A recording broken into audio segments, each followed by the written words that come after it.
kasusnya Edi Mulyadi ini nggak bisa penangguhan ya, udah pasti ya? Nggak bisa Pak, nggak bisa. Itu kan udah Komisi 3 yang mengawasi Pak. Siapa yang berani Pak?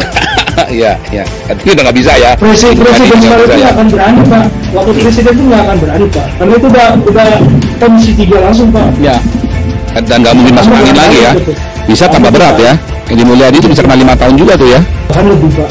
Wah, serem ya Edi Mulyadi ini ya. Kalau yang asamkannya tuh kira-kira bisa masuk nggak tuh asamkan? Belum ditahan kan sampai sekarang? Itu tinggal nunggu banyak. Disebutkan kan Kalimantan, Pulau Kalimantan sebagai, kalau tidak setuju dengan ibu kota negara, ya sampaikan kepada saluran lembaga-lembaga yang ada. Jangan menyerempet ke hal-hal yang kami ke orang Kalimantan suku bangsa Dayak tidak pernah meminta, tidak pernah mengemis menjadi ibu kota negara. Tapi kebutuhan negara lah memerlukan pulau kami untuk dijadikan ibu kota negara. Itu.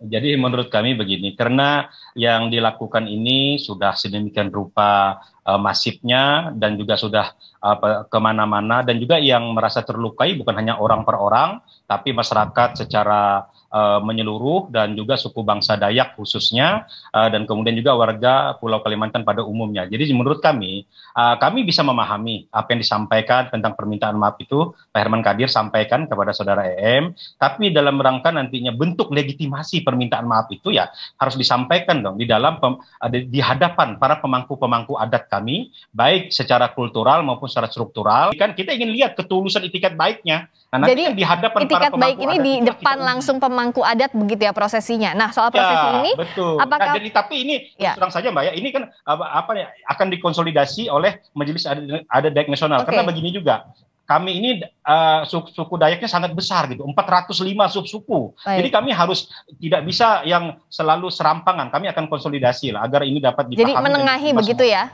Segenap suku masyarakat bangsa Dayak dan juga Pulau Kalimantan ini memantau. Jadi apa yang diomongkan, apa yang dibicarakan oleh para pengecara ini akan kami catat terus. Jadi sehingga ini menjadi satu rentetan yang akan menjadi bentuk penilaian kami. Apakah ini saudara Edi yang menyampaikan atau hanya persepsi pengecara? Ini juga nanti penting kami klarifikasi. Karena apa? Kami ingin mengetahui ada tidak ketulusan, itikat baiknya, atau hanya cuma di mulut saja.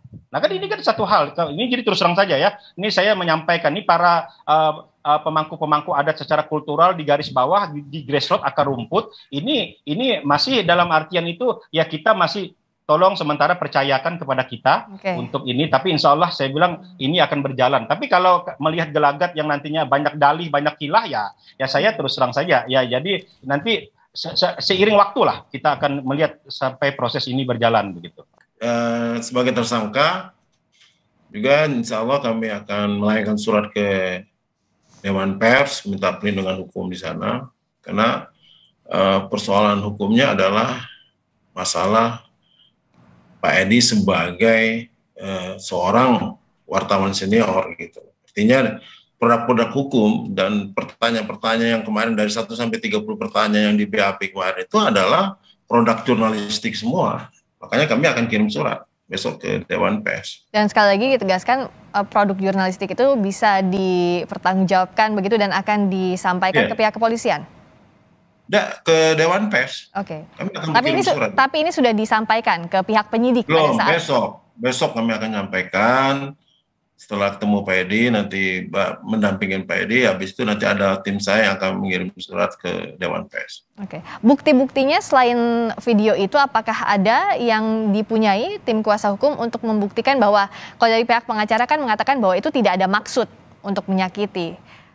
Iya betul, kami tidak ada pernah bicara masyarakat Dayak kok, nggak ada. Pak Edi nggak pernah nyinggung-nyinggung masyarakat Dayak kok di situ.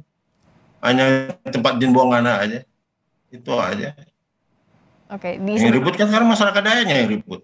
Pak Edi satu kata pun tidak pernah nyebut nama masyarakat Dayak. Ya, saya boleh. Pak Rahmat silakan. Jadi kita tidak melihat sepotong-sepotong. Kita lihat kan perentetannya itu sampai terakhir. Selain bilang jin buan anak juga bahwa itu pasarnya apa yang disebut tadi dengan kata-kata begitu. Kemudian terakhir ada narasi tanya jawab dengan di sebelahnya itu seolah-olah ya kalau di situ yang mau tinggal ya monyet saja begitu. Ini kan rangkaian gitu. Ada berapa rangkaiannya. Jadi tidak berdiri sendiri hanya jin buang anak gitu. Jadi saya pikir sudahlah saya tidak mau masuk kepada substansi yang menjadi materi daripada hal tersebut. Kita percaya percayakan sepenuhnya kepada pihak kepolisian yang sudah menangani kasus tersebut. Tapi yang jelas kami akan mengawalnya, dan silahkan kepada para pengacara kalau memang ini seperti disampaikan tadi ada delik segala macam, ya silahkan ada saluran hukumnya, ada pra peradilan, ada hal segala macamnya, ya kita akan melihat Ya dan kita akan mengawal lakukan itu semua lah. Dan yang paling penting kami hanya ingin menunggu ketulusan dan itikat baik saja. Dan kalau itu nanti seiring waktu kami lihat juga dari masyarakat suku bangsa Dayak dan yang lainnya, baik tingkah pembicaraan para pengacaranya maupun saudara Eni Mulyadi, ya kami akan catat terus. Sekarang kita akan masih banyak ikuti proses hukum yang berjalan di kepolisian. Besok ada ngancam lah, bahasa ngancam-ngancam apa? Ya, tidak ada kita mengancam, Pak, ya. Saya hanya mengingatkan saja. Nggak bagus tuh, Mas. Ya, kita hanya mengingatkan baik saja. aja.